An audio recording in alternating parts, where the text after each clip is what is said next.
안녕하세요. 이긴 부동산의 이씨 김씨입니다. 네, 오랜만에 다시 좀 돌아왔는데 이거 뭐 채널을 새로 만들까도 좀 고민을 했을 정도로 웃음이 나와요? 죄송합니다. 일단 좀 뭐 개인적인 사정 때문에 폐렴이었죠, 폐렴. 지금 우한 폐렴인가 걱정도 되긴 하는데. 네, 진짜 너무 아파가지고 몇 주 좀 앓았어요. 앓다 보니까 진짜 일이 진행이 좀 잘 안 될 정도로. 저는 폐렴이 네. 걸려본 적이 없어서 네네. 이게 많이 아픈 심각한 그런 병인지 몰랐는데 네. 솔직히 저는 우한 폐렴도 코로나19도 그렇게 막 심각한 병인가?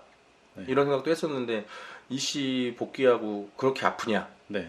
내 손님 중에 참 의사 선생님들이 많다는 거 네. 그거 유의하셨으면 좋겠습니다. 네네. 제가 가서 물어보시죠. 네, 다음 주에 만나기로 했는데 아니 근데 그분들도 의학적 지식으로 아는 거지 자기들이 걸려보진 않았을 거 아니에요? 걸려볼 수도 있죠. 그래요? 폐렴 걸려보신 분들은 제보해 주세요. 마스크 얼마나 아픈지. 마스크 쓰고 다니세요?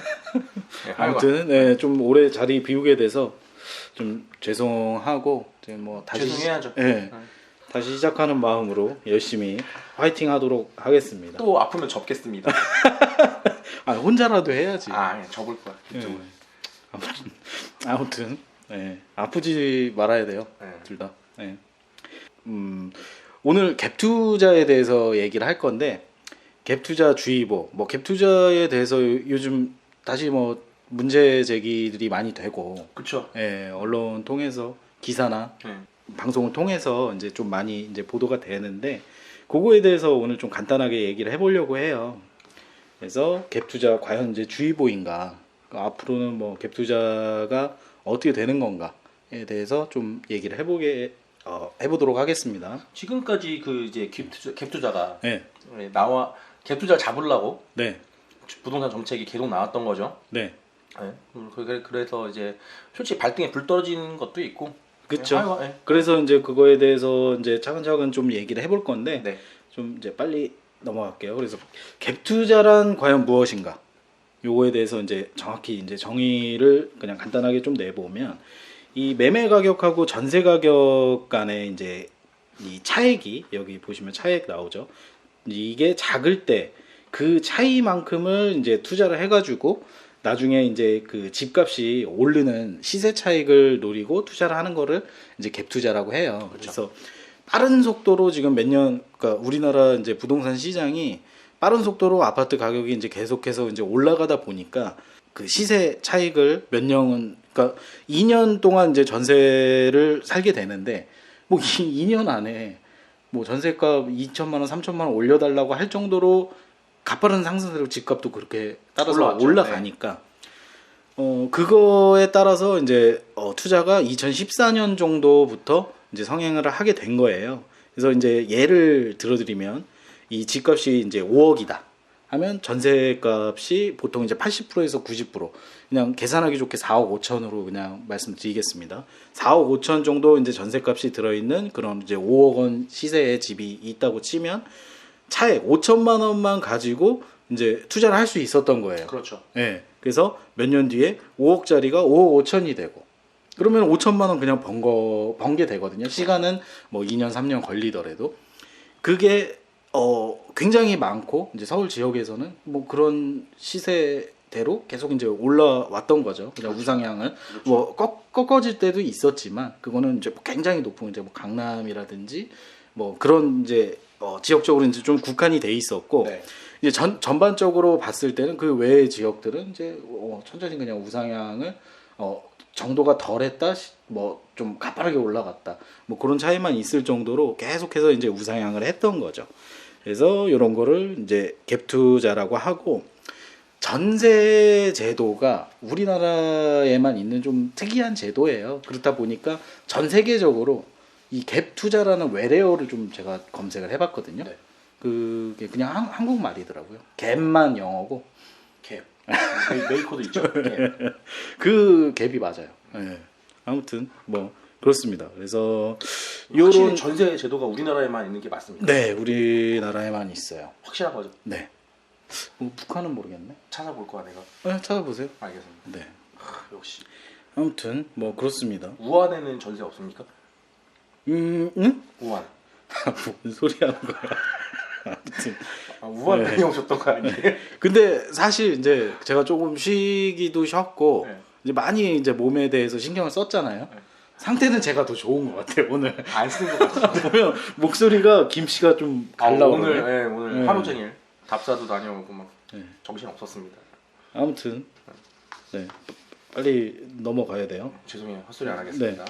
아무튼 뭐 이렇다 보니까 우후죽순으로 이제 갭 투자 많이 늘어나게 됐고 그리고 이제 심지어는 요새 이제 뭐 정부의 개입도 시작이 됐지만 요렇게 이제 많은 이런 시장들이 이제 되다 보니까 집값하고 전세가가 이제 격차가 이제 좀 벌어지기 시작해요. 그렇죠. 요 갭이 이제 늘어나기 시작을 한 거죠. 네네. 그렇다 보니까 처음에는 요 차액만 주고, 그러니까 나머지 이제 집값을 감당할 여력이 없었다가 이제 전세값은 떨어지고 집값은 이제 뭐 그대로이거나 뭐 아니면 집값이 떨어져 버린다거나 이게- 전세값보다. 이게 조금 쉽게 제가 조금 더 풀어드릴게요. 네. 이게 몇 년 전도까지만 하더라도 네. 갭 투자 진짜 한참 성행했을 때는 네. 그냥 있는 대로 다 사신 거죠. 네, 뭐 호재가 있건 없건 네, 그냥 신도시만 생기면 가서 그냥 다 사 제끼고 그렇죠. 특히 뭐 동탄 되게 유명했잖아요. 거기서 200채 갖고 계신 분도 계셨고. 근데 그때 당시에는 뭐 책도 주로 있었어요. 네, 책도 있고. 위험해 그런 말 네. 하지 말고. 하여간 그런 데를 이제 아직 뭐 인프라도 갖춰지지 않는데 당연히 마이너스 P가 붙는 것도 예상 못하고 오를 거라고만 무조건 사면 오를 거라고 생각하고 들어간 거죠. 네. 그럴 때 이제 집값이 마이너스 P가 붙고 떨어지다 보니까 가치가 떨어지다 보니까 그렇죠. 네 그때 당시엔 그랬어요. 그래서 이제 차익을 이제 전세값도 못 돌려주는 상황이 되고 그리고 뭐 여러 가지 그게 있어요. 그 전에는 이게 이제 집이라는 게 우리나라 인구 뭐 6천만이다 그냥 계산을 하면 6천만 채가 안 됐었거든요. 근데 지금은 100% 넘어가잖아요. 넘어갔죠. 예, 그게 이제 계속되고 계속 이제 공급이 있다 보니까 그런 영향도 없지 않아 있거든요. 그러니까 뭐 하여간 쉽게 더 너무 길게 말씀드리지 않고 네. 그러니까 다 집이 뭐 전국에 있는 집이 다 오른다 생각해서 그 당시에는 초창기예요. 갭투자 초창기 때 그렇죠. 막차 타신 분들이 그냥 있는 제대로 다 제낀 거예요. 네. 그러다가 이제 마이너스도 있고 집값이 하락하는 것도 있다 보니까 네. 거기서 이제 대출금도 이제 못 갚는 상황이 되는 거고 전세도 전세값보다 매매가가 더 떨어지게 되니까 그때도 한번 갭투자 주의보가 한번 나왔었고 그렇죠. 그래서 이번에 갭투자 주의보가 한번 또 터져 나온 거는 네. 이제 뭐 이제 9억 원 이상 규제 네. 엄청 그렇죠. 하잖아요. 이제 네. 대출 규제 때문에 좀 더 네, 네, 네. 불거진 거고요. 특히 다가구 주택 소유자들 그렇죠. 그런 분들 때문에 네. 지금 이제 다시 한번 주의보가 떴습니다. 그렇죠. 그래서 아까 얘기하려고 그랬던 거는 네네. 깡통주택에 대해서 이제 좀 얘기를 할 건데 깡통주택은 이제 이렇게 이제 뭐 차익이 늘어나고 집값이 이제 전세값보다 이제 떨어지는 경우 뭐 그런 지역들이 이제 생겨나게 됐으니까 집을 팔아도 이제 세입자 전세금을 못 돌려주는 상황이 된 거예요. 그러니까 그렇게 된 거를 이제 깡통주택. 그러니까 이제 부동산 시장이 요런 이제 갭투자 시장이 좀 어려워진 거죠. 이제 어려워진 거를 이제 반증하는 건데 그거에 대해서 이제 부작용 이제 깡통주택은 말씀드렸고 유명 강사 아까 뭐 김 씨가 이제 얘기한 대로 뭐 제가 얘기한 대로 책도 있었을 정도로 뭐 이제 그런 유명 강사들이나 SNS 뭐 그리고 강연 뭐 이런 거를 통해 가지고 많이 이제 갭투자가 갭투자에 막 뛰어들 시기가 있었어요. 2014년도, 15년도, 뭐 한 17년도까지 해가지고 그때는 어떤 얘기가 있었냐면 안 하는 게 바보다 갭투자. 안 하는 게 바보 아니냐. 맞아요. 그 얘기 정말 네. 많았었어요. 난 뭐냐. 네. 나는 바보인가. 네. 네. 뭐 그렇게 이제 자책을 할 정도로 부동산 소유 투자라는 말이 그때 당시에 나왔었죠. 네. 초창기 때. 그렇죠. 이제 다시 이제 그 갭투자 네. 호황 시절에 네. 예, 시절로 돌아가면 이제 뭐 그렇게 얘기가 이제 나왔죠. 근데 이제 지금 문재인 대통령 그 정부가 들어서면서 지금 현 정부가 들어서면서 정부의 개입이 이제 시작이 됐죠. 예, 이 문제 때문만은 아니고 여러 가지 이제 문제 때문에 부동산 이제 부동산 시장 바로잡기 이 부분 해서 잡으려고 시작한 거예요. 그렇죠. 이제 부동산 그 규제가 이제 시작이 되죠. 시작이 되면서 이게 여러 가지 뭐 그러니까 그동안 이제 그 아까도 뭐 얘기했지만 그 유명 강사나 이렇게 갭 투자를 조장하고 이제 많이 이제 갭 투자에 대해서 관심을 불러일으킨 장본인들이 지금 현재 진짜 고강도의 규제, 그러니까 갭 투자자들에게는 굉장히 고강도의 규제들이 쏟아져 나왔기 때문에 이제 뭐 심지어는 어떤 기사에서는 이렇게 이제 그 유명 강사가 잠적을 했다는 그런 기사도 많이 봤어요. 네, 그런 기사도 나오고 요런 이제 뭐 그렇게 이제 결과적으로 지금은 됐는데 뭐 저번에도 뭐 대전을 예를 들어 가지고 좀 얘기를 했는데 이런 그 유명 강사와 그 이제 추종자들 그 이제 들으신 분들이겠죠. 수강생들. 그런 사람들이 투자 세력을 이뤄 가지고 본인들끼리 이제 사고 팔고 담합을 하고 그 시장 그쪽 이제 지역 그 부동산 가격을 그러니까 뭐 아파트 가격이겠죠. 아파트 가격을 이제 다 자기네들이 올려놓고 그걸로 뭐 치고 빠지신 분들도 있을 거예요. 아마 최고가 이제 올려놓고. 근데 그게 쉽사리 떨어지진 않거든요. 또 그렇다 보니까 좀 이제 저희 뭐 김 씨랑 이 씨 제가 이제 얘기를 하는 거는 보통 이제 부동산은 입지와 수요가 이제 결정을 하잖아요. 부동산 가격을. 비정상적으로 굉장히 이제 올라가는 그런 부동산들도 아파트들도 이제 있죠. 생겨나게 된 거예요. 네. 네, 비정상적으로. 그거는 이제 비정상적이다. 뭐 저희는 말씀을 드려왔던 거고. 이렇게 이제 비정상적으로 올라갔을 경우에 실거주를 원하시는 분들, 실거주 목적을 하시는 분들만 이제 피해를 보시는 거죠. 네, 피해를 완전 보시게 피해 보는 되는 거죠. 네, 그렇다 보니까 더 정부가 이제 정책을 계속해서 이제 쏟아내는데 더 이제 개입을 하게 되는 거예요. 계속해서 한번 손을 댔으니까 계속해서 이제 칼질을 하게 된 거고 수용성 얘기를 이제 안 할 수가 없는데 요즘 핫하죠. 네. 네. 그것 때문에도 정부의 개입이 이제 더 있을 거라고 예고도 있었어요. 네. 20일 날 이틀 뒤에 나올 거예요. 그렇죠. 규제.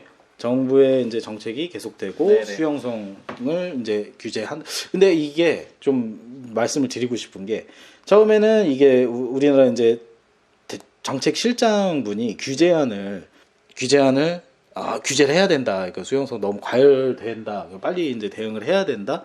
했는데 지금 집권당인 이제 민주당 대표가 거부했다는 기사도 봤어요. 이게 사실인지 봤어요. 아닌지는 뭐 좀 모르겠지만, 예. 하여간 기사도 나왔습니다. 그래서 예, 합리적 의심을 하는 게 이제 총선 시기적인 문제인가? 근데 이씨 점점 네. 빨간색으로 가네. 아니요, 절대 그렇지 않고. 그런 것 같은데? 이게 합리적 의심이잖아요. 선거철 때문에 지금 정말 얘네들이 미루려고 했던 건가? 나한테 맨날 총선 얘기한다고. 근데 뭐라고 아니 해놓고서. 그랬지만 응. 지금 예고가 됐죠. 그 지금 녹음하는 기준으로 내일 모레 네. 이거 방송 나가는 걸로 해가지고는 내일인데 20일 날 나올 거예요. 목요일 날. 네, 목요일 날 이제 이 수용성 요거 뭐 수용성 외에 뭐 또 이제 뭐 투기 지역 과열 지구로 급등한 데들. 네, 그 이제 검토한 데들이 뭐 추가 지정이 된다. 뭐 이런 얘기가 있어요. 예상 가는 곳 저는 한 곳 집었었는데 이 씨가 하나 더 해서 두 곳 정확하게 보이긴 합니다. 그렇죠. 그거 중에 뭐 안 될 수도 있고 될 수도 있는데. 거기 무조건 되지 뭐. 그러니까 뭐 이게 다 그냥 예상하시는 데예요. 네. 지금 아까도 얘기했던 이제 대전. 예, 요거는 네. 언급하지 말라며. 아니 뭐 그냥 하죠. 뭐 저는 편하게. 저는 안 하는 걸로 하고. 김 씨가 대전이라고 그랬고. 목요일 날. 김 씨가 대전이라고 그랬고 저는 부산이나 뭐 인천, 부천 뭐 이런 쪽이 아닐까. 전 대전. 네. 뭐 그럴 수 언급한 있어요. 대로, 네. 뭐 이게 뭐 저기 뭐 경쟁은 아니니까. 왜요? 아니 뭐 그냥 이렇게 자연스럽게 예상하. 근데 대전 같은 경우에 진짜 비정상적으로 되긴 했죠. 네, 거기는 그 아파트 단지만 네. 좀 그래서 안 될 수도 있겠지만 너무 급등했습니다. 너무 급등해서 대전을 본 거고요. 네. 그래서 따라 지금 조금 오르는 추세기는 한데 너무 비정상적으로 너무 많이 올라서 보고는 있었습니다. 그래서 이제 현재 부동산 시장 그리고 앞으로의 시장에 대해서 좀 얘기를 해봐야 되는데 요게 이제 그 막바로 전에 나왔던 이제 규제에서는 9억 원 이상 아파트 이제 대출 규제가 있었잖아요. 네. 그래서 그 전에 이제 조금 이제 갭은 늘어났지만 가파른 상승세로 오르던 이제 서울 지역에 그리고 이제 뭐 그 완전 뭐 핫했던 그 너무 높았던 이제 강남 뭐 제외하고요. 요런 아파트들에 이제 갭 투자를 했던 분들 지금 이제 큰일 난 거죠. 피똥 싸지 이제. 네. 그러다 보니까 이게 기사로도 나왔는데 전세 보증금 반환 소송이 2019년도 이제 정책 나오기 시작했던 때잖아요. 올해는 더 늘어날 걸로 보이는데 그게 왜 그러냐? 네. 2년. 그렇죠. 2년이 다가오니까. 만기 되면 지금 당장은 없었거든요. 이게 네. 회수가. 근데 이제 2년 만기 된 데는 정책이 나왔지만 2년 만기 됐을 때까지는 정책이 이제 회수를 안 했었는데 만기 시점에서는 회수를 하거든요. 그렇죠. 난리 났지 뭐. 네. 그래서 요거 이제 이렇게 이제 반환 소송이 돼가지고 강제 경매로 나온 이 물건들이 2017년도 18년도에는 9억 원 이상 가던 이제 아파트들이 한 40여 건 정도. 요게 이제 평균치한 이것도 과거에 비해서 많이 늘어난 거예요. 갭 투자를 이제 하기 시작해서 이것도 늘어난 거라. 아무튼 2019년도에는 107건이 이제 집계됐다고 해요. 경매 사건이. 이렇게 지금 되는 겁니다. 시장이 지금 갭 투자라는 게 지금 뭐 옛날 말이 돼 버렸어요. 그렇죠. 네, 그걸로 이제 돈을 번다. 쉽게 돈을 번다. 그렇죠. 네, 그렇게 돼 버렸고 또 이게 정부의 대응이 조금 미흡한 부분이 좀 있다고 보거든요. 그래서 정부가 의도했든 의도하지 않았던 약간은 이게 가진 사람들을 위한 정책이 아니냐라는 지적도 있어요. 사실 저도 약간은 이 좀 의심이 될 때가 있어요. 점점 빨간색으로 가네. 아니 뭐 그렇진 않아요. 그렇진 않습니다. 근데 아무튼 이게 경쟁자들 쳐내는 거 아니냐. 갭 투자자들 조금 그래도 큰 손이 된 갭 투자자들도 있을 거 아니에요. 근데 얘들 봐라 따라오네. 10%더 대출 안 되게. 10%더 대출 안 되게. 얘씨야 지역 나눠. 이렇게 된 게 아닌가라는 좀 의심이 들 때도 있어요. 사실 이게. 그래서 내일 모레 그리고 뭐 20일 날 하는 그 추가 정책 대책이 조금 많이 기대도 되고 합니다. 지금 상황에서. 그럼 김 씨는 좀 그 갭 투자가 좀 앞으로 어때 보이는지 좀 이렇게 마지막 정리하시면서. 정리요? 네. 정리. 그냥 제 생각을 말씀드리면은 네. 갭 투자가 완전 죽는 거는 아니에요. 완전 죽는다고 생각은 하진 않고요. 네. 집 사실 때 꼭 보셔야 되는 투자를 많이 어떤 부동산 똑같은 것 같아요. 갭 투자만 그렇게 말씀드리는 게 아니라 어떤 부동산 똑같은 것 같고요. 분명히 할 수 있을 곳이 있어요. 기회는 분명히 남아 있지만 하여간 뭐 너무 길게 말씀드리지 않고 네. 손님분들 중에 그냥 제 기고객도 계세요. 네. 근데 말씀 안 들으신 분들도 있으시고 지금 이제 어떻게 해야 되냐 저한테 이렇게 물어보시는 분들도 많은데 전 또 분명히 말씀드렸습니다. 6월 안에 파시라고. 이거 어딘지 여쭤봐도 돼요? 네? 서울에 갖고 있어요. 그래서 파셔야 돼요. 6월 안에 파셔야지 되는 거고 너무 머리 꼭대기까지 먹으시려고 하시면 안 됩니다. 그렇죠. 계속 욕심부리면 안 됩니다. 안 돼요. 안 되는 거고 진짜 답 없어지니까 그렇죠. 그렇게 하시는 게 맞는 거고 저는 가장 승자가 항상 제 모든 기고객분들한테 말씀드리지만 2017년도 말에서 다주택자 분들 기준으로 2017년도 말에서 2018년 중순에 정리하신 분들이 승자예요. 승자. 그렇죠. 네. 맞습니다. 정말 승자고 그리고 이제 기회가 이제 실거주 목적으로 하신다는 분들은 이제 기회가 오시는 거죠. 경매 나오는 거 이제 진짜 그렇게 영혼까지 해가지고 진짜 난 실거주 할 거다 사시면 됩니다. 항상 말씀드렸던 서울 내에서는 교통망 보실 때 2, 3, 7, 9 이런 말까지 하지 말까요? 이씨 표정이 굳어지네. 아니요. 뭐 그런 얘기 하셔도 좋은데 편집하면 되니까. 하여간 항상 말씀드렸던 그런 곳으로 해서 경매 나오는 거 있으면 그런 것도 하셔도 됩니다. 그렇죠. 실거주 목적이시라면은. 근데 이제 투자 목적으로는 네. 네. 또 이제 반복인데 다주택자로. 네, 정확히 입지라든지 수요가 이제 있을 곳 그리고 뭐 이제 교통 입지 좋은 곳들 그런 곳들을 다 고려해서 네. 갭 투자 가능하다고 그런 이제 갭이 적은 데만 이제 찾아서 들어가는 거는 이제 끝났다고 봐요. 네. 그게 맞고 이제 내일 나올 20일 목요일 날 나올 이제 그 정책 나오게 되면 이제 녹음을 빠르게 정리해가지고 정말 기대됩니다. 금요일 날에는 저희가 정리하고 편집해가지고 좀 빨리 접하실 수 있도록 내용 정리해 보도록 하겠습니다. 다음 시간에 뵙겠습니다. 안녕. 감사합니다.